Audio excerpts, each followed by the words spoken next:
Welcome to the Recovery Toolkit podcast. I'm Richie. I'm going to be your host. Throughout the series, we're going to talk to a range of different people who will give you tools and tips to help manage your recovery. The podcast itself is being brought to you by Epic Restart Foundation, who are a national charity who support people to rebuild a positive life after gambling harm. So today on our episode of the Recovery Toolkit podcast, we've got Dionne Slater. Dionne, do you want to tell us a little bit about yourself and why you might be sat here with me today? Yeah, so first of all, thank you so much for having me on. I've been so excited to do this with you. A little bit about me. I'm Dionne. I'm an empowerment coach and hypnotherapist who is also in recovery. I am in recovery from substance abuse, drinking. I was definitely more of like a binge user. So it was never, there was phases throughout my life, like where it would be every day, but it tended to be more on the weekend. But I realized finally after 12 years that I'm not able to just have one drink. So many times, hundreds and hundreds of times, I would try and just have one drink and it would always end up into a bloody 2-day bender. So after wasting the majority of my 20s being either on it at the weekend or ill in bed, I finally realised in my early 30s, maybe I have got a bit of a problem with this, and let's see what life is really like without any substances, without any alcohol, without any drugs. I'm just over a year sober now, and the pink cloud is definitely gone, but in so many ways, like, life is better than it's ever been. I've learned so much more about myself in the last year than I have over a period of like so many other years, and it's because I'm no longer hiding behind this mask. It's because I'm no longer hiding behind my feelings with a drink or drugs in it. So when you say the pink cloud is gone, that's something I resonate with because I'm in recovery as well. But what do you mean? What does that mean?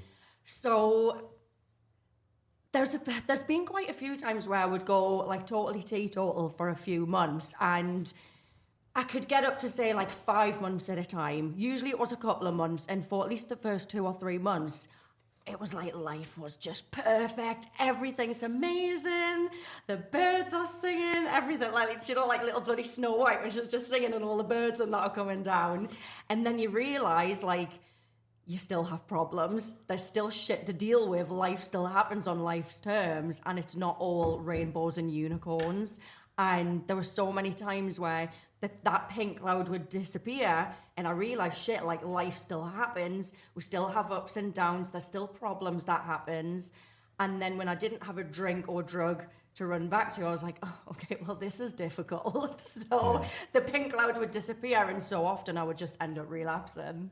And I think that's really important for people here, because people that come into recovery think like life's going to get perfect, and I think for me anyway, in my first, 90 days, I was told to do 90 meetings, and I was an addict, so I'd done like 120, because that's what we do, isn't it? But actually all that achieved in that period was I was safe, you know what I mean? So that was it, I was safe. Was recovery good? No, not really. Recovery didn't even exist. I just didn't drink, didn't use drugs, didn't gamble, and then you get a little bit further down the line and you realize, oh shit, I've still got all this chaos to sort out, and if you don't then at that point have the resilience to deal with the chaos and the stuff that you're presented with, what do? Relapse, don't you? That's the thing, that you go back to the coping strategy, because literally that's what it is, isn't it? It's a coping strategy that we've always used, and although it might cause even more chaos, we're comfortable with that chaos because we've lived in it for so long. I feel that like so much. Yeah, and that's what you're saying, isn't it? 12 years, you tried, you lapsed, you lapsed. Every time you lapse, what do you think? What happens at that point for you, or what was happening? So at that moment in time, let's say if there was a problem, let's say I'd had an argument with a boyfriend, and then I'm just like, oh, screw this, I'm gonna have a drink, and it would never just be a bloody drink. At that time, so in the night, like the nighttime, whenever it was I was using, it would be amazing. The problem had gone, or at least I thought it had. It's just like putting a plaster on it. And for those few hours or those couple of days or whatever, it's like everything was fine again.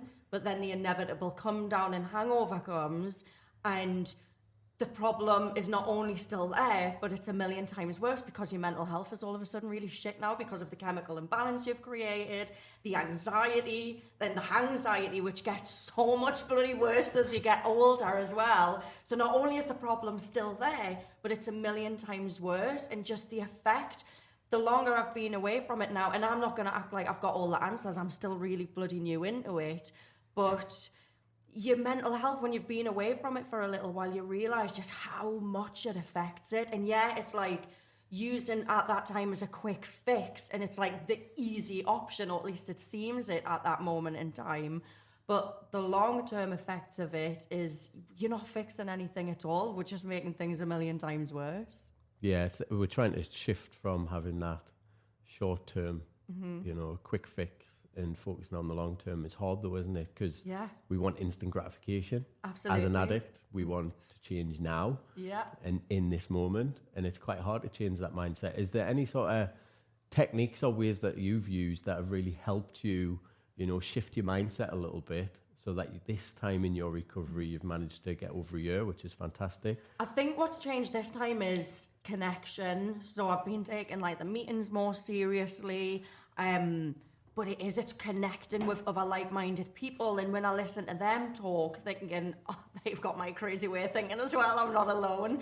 And then seeing people who've been in recovery for years and years, that to me is like, well, fucking hell, if they can do it, sorry for swearing, I don't know. If they can do it, then I can as well. So that for me, 100% connection, but being very strict with my routine as well. I know everyone's different, but for me, like, it's literally going back to the basics for me has been an absolute game changer.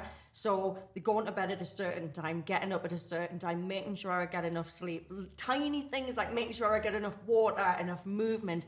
And even like I'm very, very careful as to what I consume online and on TV as well. When I think back to it, when I was at my worst, which was about 6 years ago, I was drinking every day, using every day, always depressed, but I was binge watching 12 hours of like Sons of Anarchy, like the most like darkest TV shows, wondering why my head was always battered and why I was always in a dark place. So even little things like that, being very careful as to what I consume has made such a difference. I think there's loads of little, we call them 1%. You know, what's the 1% difference you can make in your life, or what's the 1% thing you can do today that makes a big difference when it's compounded over time. And I think they're massively things, having routines, getting to bed at the same time, getting up at the same time. There's loads of research now that suggests that that massively helps you stay balanced and stay in tune. Something I really want to find out from you, Dionne, is what's recovery? What is it? What does it mean to you? We hear the term bandied about all over the place now.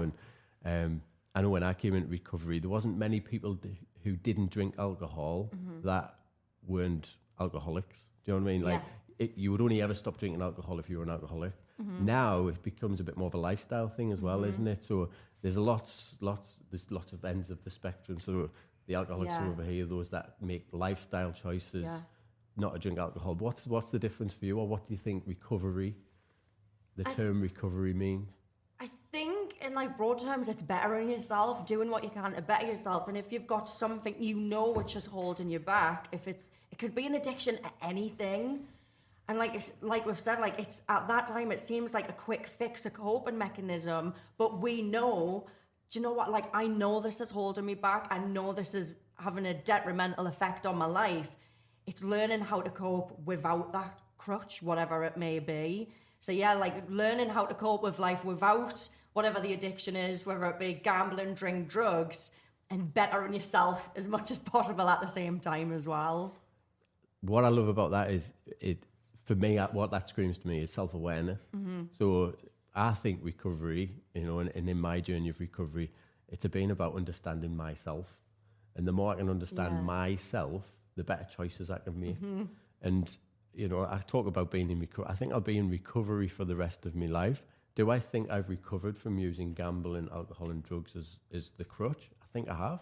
And a lot of people go, you don't ever recover, do you know what I mean? And that's just perception. But the language of me saying I'm an alcoholic doesn't work for me, because in my view, in my head, and the story that I tell, an alcoholic still uses alcohol. Yeah, I And they might resonate with not, that.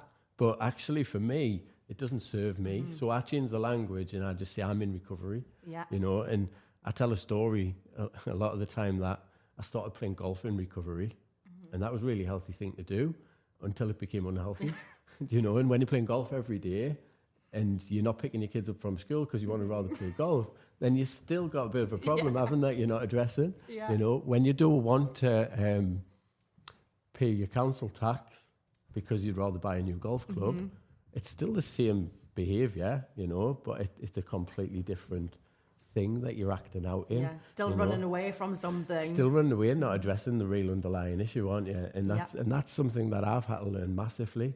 And a lot of people talk about lapse and relapse, you know, and what they talk about is not using the thing that took them into recovery in the first place. Yeah. But there's a million other things that they've used, you know, shopping, sex, porn. You know, all of these things are still things that people run away to mask how they're feeling. And I think that's massively important for people to understand, especially those who are in recovery, early recovery as well, is you don't necessarily have to drink to act out. You know, you don't necessarily have to take a drug to act out. And I think that's really important. And it all comes down to understanding self. Yeah. And, you know, and when I was in rehab, I had to write a list of the traits I had in active addiction, and I had to name them, and I named them the twat, you know, and there's loads of times in my life now where I can look back, and even in my recovery, and go, the twat was coming back there, you know, and it just helps me check myself, you know. What type of things do you help people with now that can help them raise their self-awareness and understanding of self? So what I'm so passionate about is helping people break free from shame. You'll know, obviously, I know like you've followed us for a while now. So years ago, well, yes, years and years ago, about 5-6 years ago, my ex gave me the herpes virus. Something I felt such deep shame around. And before then, I had actually started drinking like way less. I don't think I'd taken drugs for months. And then I got with this guy, he gave us the herpes virus. I ended up staying with him for 3 years because I was thinking no one else is ever going to want to be with me. That's my sex life, love life over. And the drinking started getting heavier again. The drug use started getting heavier again. And that was a way of me coping with me being diagnosed with this highly stigmatized condition. Physically, didn't really affect me at all, but we all know the stigma around it. And so that just got worse and worse because of that. So my decision making as a result of the shame, my beliefs about myself as a result of the shame, like hindered my life in so many areas. And even if people don't resonate with the herpes virus, so many people feel shame around so many things. It could be another stigmatized condition. It could be something to do with their past. It could just be simply feeling shame around who they are. Maybe they had it drummed into them as children, you're too much. You're too loud, you're too opinionated, you're not clever enough, you're not pretty enough, you're not this enough, you're not that enough. And as a result of the shame, they self-sabotage in so many different areas. So because I know personally I've got lived experience of it, overcoming that shame helped just free me and liberate me in so many ways. And that's just what I'm so passionate about helping other people with. I think that's great. You know, obviously Epic Restart Foundation, where charity support people with in recovery from gambling addiction, shame and stigma, and especially amongst the women that we support, shame and stigma is huge, and it really does hold them back. So what would be your little tips or advice or support for those people who are maybe listening to this that are sitting there with a lot of guilt and shame due to their past? I would say, first of all, obviously, like with so many things, it's not going to be like an overnight fix, but so much of the time, whatever it is we are feeling shame around is simply amplifying the core beliefs about ourselves we've already got. So a lot of the time it comes down to fear of judgment, fear of rejection, simply not feeling good enough. So find out what the core beliefs are, what's actually coming up. When you feel the shame, what is it that's actually coming up? Find out the core beliefs you've got about yourself and do the inner work on that. Once you work on your core beliefs, then you'll find that the shame dissolves. Yeah, and I love that. I think when we very started out at the foundation, we were very much around like giving people practical skills, practical tools that they could help improve their life, write a CV, get a job, them types of things. But over a period of time, we found that people still never took action. Even if we helped them write a CV, they wouldn't take action. And what it became down to was the lack of self-worth. Yeah. You know, it was the lack of belief. They didn't have the confidence. You know, it was all of them things that had been stripped away through addiction that actually were then limiting beliefs, weren't they? The limiting beliefs that they had around themselves. And I think you're right in saying a lot of that is, you know, instilled at a very young age, isn't it? It's instilled in childhood. It's instilled as you go through your teens and into university, and then society has a massive say on what you believe. How do people break free from that? So, I mean, you've got to find what works for you. Obviously, what I'm passionate about is really working with the subconscious. Subconscious controls 95% of our life. So if we've got a subconscious belief around not being good enough, then if you can change that at a subconscious level, you're going to see profound effects. So what I focus on is rapid transformational therapy, but there's so many other things, like breath work is a huge thing at the minute, EFT tapping, there's like the standard hypnosis that people do, but find what works for you. It's like recovery. It's not a one size fits all. You've got to find what works for you and take that responsibility for yourself. Because at the end of the day, no one's coming to save you. It's up to us to save ourselves. I love them words. No one's coming to save you. Take personal responsibility. And I think if anybody takes anything from any of the episodes of the podcast, it should be that. Yeah. It should be that, you know, you've got to take responsibility for your own recovery. In gambling harm and gambling addiction, a lot of people, you know, look to put responsibility onto other people. And that might be fine for increasing the addiction or making the addiction worse. And that's totally fine. I don't have a problem with that. But if you continue to do that with your recovery, you're not really going to face the things that you need to face, and you're not going to do the work. You know, one of my favorite scenes, do the work. Yeah. You're not going to really do the work like you really need to do to break free and move forward in life. You know, if I was to say to you, what is the one biggest thing that you've realized in the past 12 months that's different from all previous times, what would it be? The biggest thing that's different. Yeah, this time. I think I just got sick of my own bullshit. Like you said, like the reason I was smiling so much when you were talking about blaming other people, like I was the biggest person to do that. Like, I'm this way because me mum, I'm this way because of my childhood. And it was easier. It was easier for me to play victim and blame other people than it was to look at myself and be like, just sort yourself out for God's sake. It's easier. It's easier to blame other people. It's easier to have these quick fixes like substances or whatever it is that changes the way we feel, to learn how to sit in your own feelings and deal with your own bullshit and look at yourself and think, do you know what happened to me? Because so much of the time people might have had a lot of crap going on in the childhood, and that can really, really shape how we are as adults. But while it wasn't our fault what happened to us as kids, and that wasn't our responsibility, it's our responsibility to look at ourselves as adults and think, right, okay, I've got all of these things I need to work on about myself. I've got these insecurities. I've got these core beliefs. But again, no one's coming to save me. It's up to me to do the work. I love that. I love that. What work are you doing now then? So at the minute, I found God. I never thought I'd say that. But that for me has been like a massive thing. Am I going to be one of these like proper full on like religious people? I don't know. I say that, I've got like little crosses and that on my bracelet right now. But for me, finding a God of my understanding has been massive, and it's a relatively new thing. Like really in the past year, I've probably found it. I pray every day. I listen to like super like positive motivational podcasts in the morning. I do hypnosis in the morning. Yeah, I think that's definitely been one of the biggest things. And it's so crazy because I used to take the mick out of my mum for years and years when she'd go on about praying and stuff. I was like, you absolute weirdo. I will never do that. And that for me, it grounds me so much. Believing that there is something that is more powerful in me. Do I believe it's some bloke? Like who's literally like down there like pointing and being like, right, you're going to hell because you're gay or this or that. Like, no, I don't believe in it in that sense. But believing that there's something higher than me, is being absolutely massive, because in the last year there has been so many things happening in favour for me, which it can't be a coincidence. And I'm like, there has to be something here. And funny enough, the more I believe in that and the more I just kind of surrender to it, the better things have started to become. So I'm just rolling with that. Yeah, I love it. I think that's something a lot of people struggle with, isn't it? I did. You know, I know you've mentioned meetings and you've mentioned higher power, and they're things that come from 12-step recovery. Yeah. Yeah, so when you mention meetings, what is a meeting?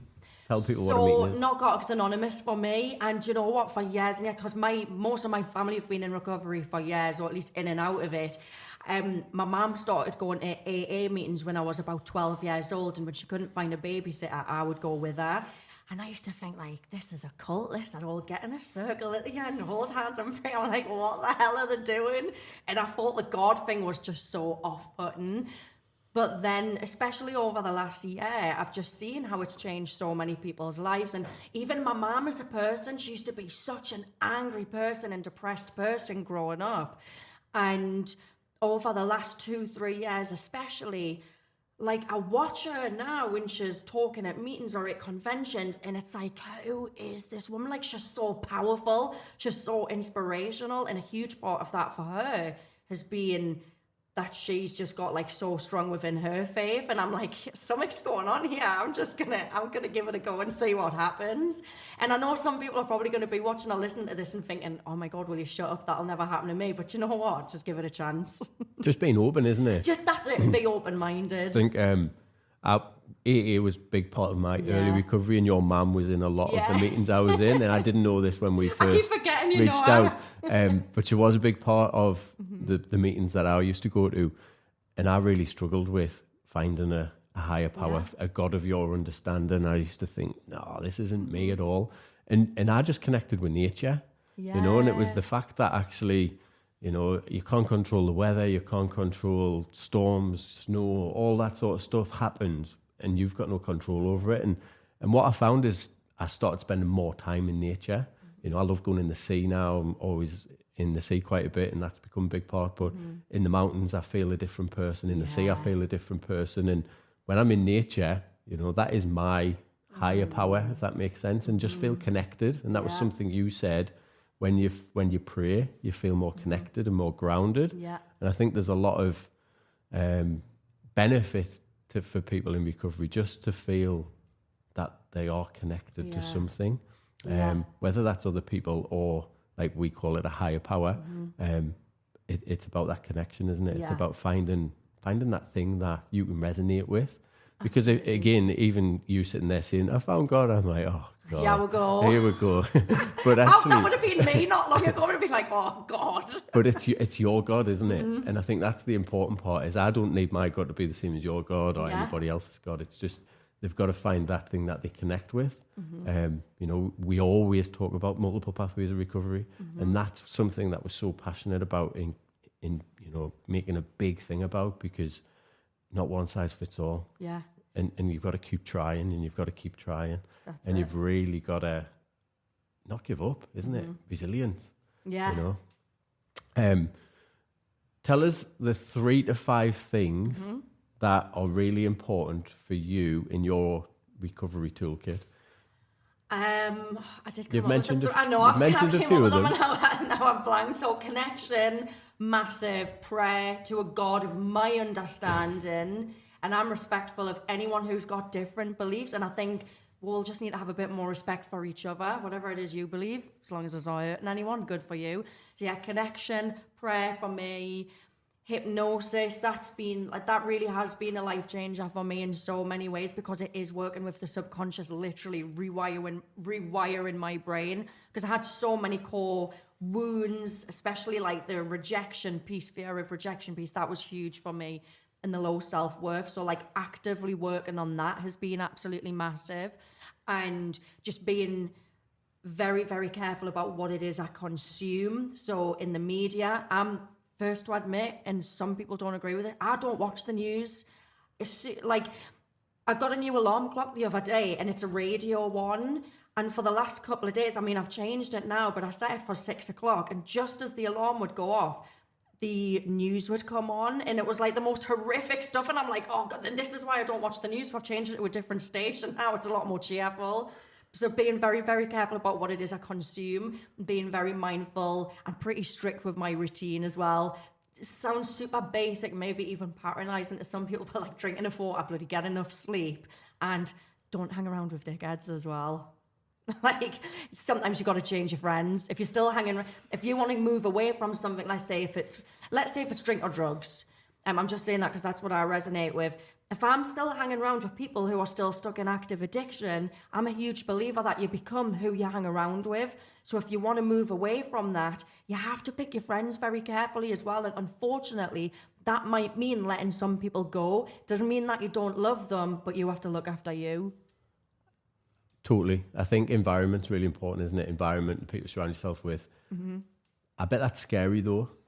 Yeah, for absolutely. people, you know, so people who either are early in recovery or thinking about entering recovery or trying to like identify, have I got a problem, have I not got a problem? Mm-hmm. You sitting there saying you need to get rid of your friends, that might be scary for somebody. What does somebody need to hear to be able to have the courage to do that, do you think? So just start connecting with, I'm not saying like just cut them off right now and then you're going to have no one, but start opening up your connections.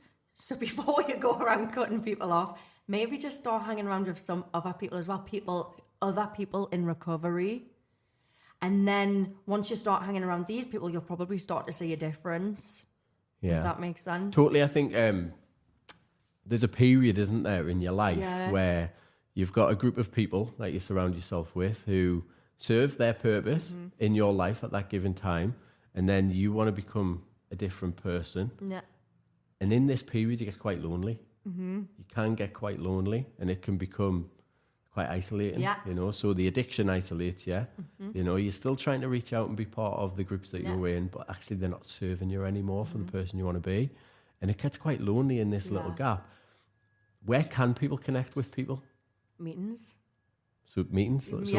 Meetings is huge for that. Obviously, if stuff like AA, NA, like GA, whatever it is, if that doesn't resonate with you, then there's still other types of group, like bloody Epic for a start. There's still other, like there's a lot of sober living groups. Like there's so much out there, but take the action and do your research and find these places. Again, like unless you put the work in, it's probably not going to fall on your lap. So just see what's around there. You used a word there that I think is so important for people to hear, action. Mm-hmm. You know, I think one of my favourite saying, action is the only way. Because if you just sit there and expect it to happen, then you're going to be sitting there for a kind of long time and you're probably going to end up much worse than where you currently are now. And that, I think that's great. So they're the things that are in your toolkit now. Mm-hmm. Somebody coming right in day one, what would you tell them to put in their toolkit on day one? On day one, that's such a good question. Again, it's reaching out. It like, you don't have to do it alone.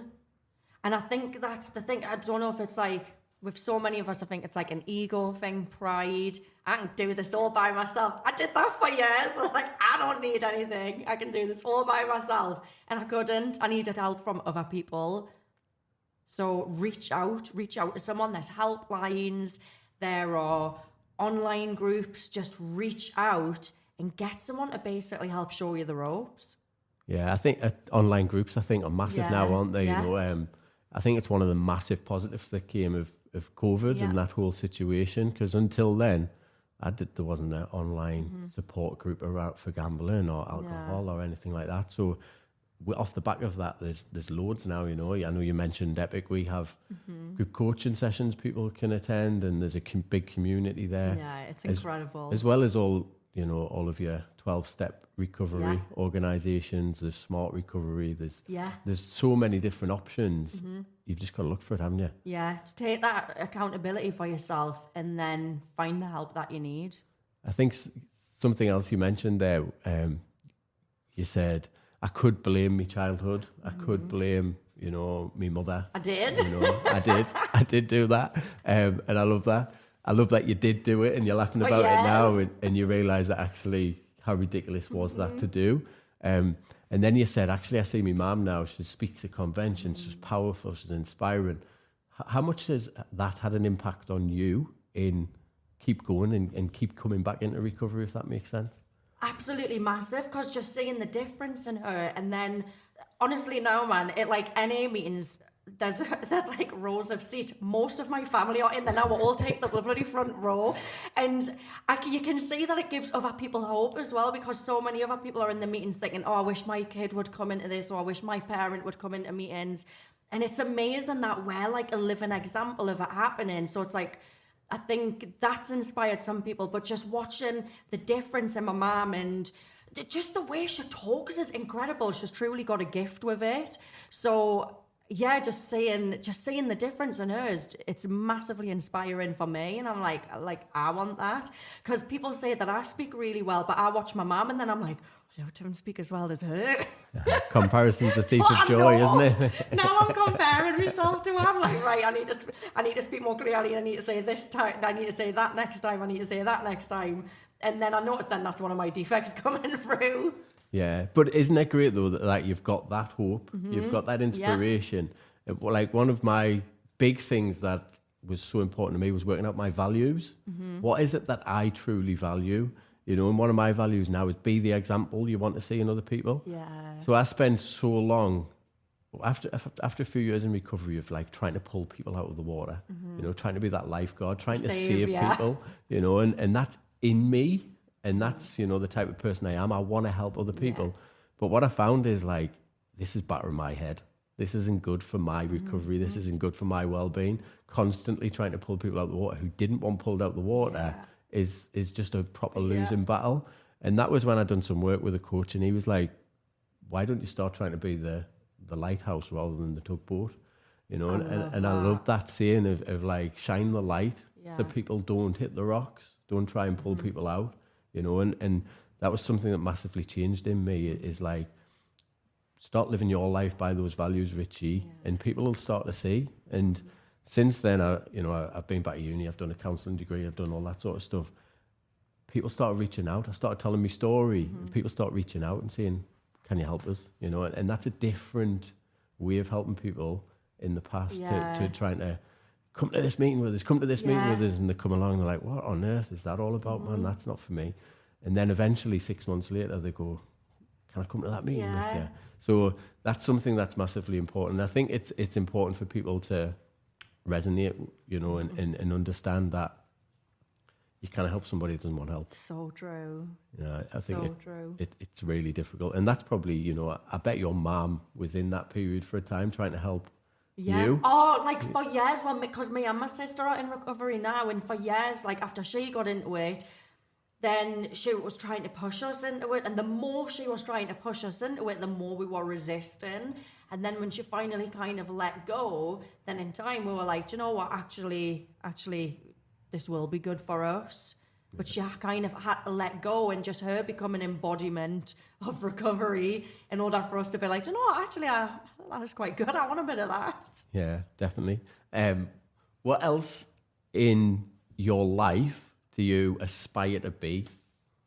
I aspire to be able to dance sober, which I cannot yet do. I'm totally honest. That's one thing I'm like, I still can't do. I'm still so in my own head. I can do podcasts. I can talk about really, really personal stuff on the internet. It doesn't bother me. But getting on a dance floor and dancing sober, that's just something that I have not yet mastered. So I aspire to be able to do that. In terms of like general life stuff, I aspire to help as many people as possible to break free from shame so that they can show up just as the most powerful versions of themselves. So I want to have as much of an impact as possible with that. I think that's definitely one of my biggest aspirations. And how can people connect with you to work with you and stuff if that's something they want to do? LinkedIn, Instagram, just search my name and Google, you'll find it. And have you just released a program? Am I right in thinking you're starting a program? Yeah, so I'm going to actually... Yeah, so I've just released a course, But I'm going to be releasing a program very soon as well, which is going to be a group program all about slaying shame. So that, like I said, you can just show up so much more powerfully in the world. So whether it's around a stigmatized condition, your past, anything that makes you feel less than, it's still very, very early, but I just had the idea like a few days ago. I'm like, okay, that's going to be the next big thing. And what's your course? Tell us about your course. So the course that I've just released is called Audacity, and it's about basically having the audacity to show up in your fullest expression, to care way less about being judged from others, to go after your biggest dreams, to showing up in your fullest expression can mean so many things. To say things that you want to say online if you've got your own business, to not people please, to basically have the bloody audacity to not care what people think. Be your authentic self. Yeah. Love that. Dionne, thank you very much for joining us. I think it's been great to chat, and I'm sure lots of people have took something from this conversation. So, once again, thank you, and hope you aspire to be what you want to be. Thank you, likewise. Thanks for listening to the Recovery Toolkit podcast. If you took something positive from it, then why not subscribe? If you or somebody you know has been suffering gambling-related harm, why not head over to our website where you can join our community? The link is in the show notes.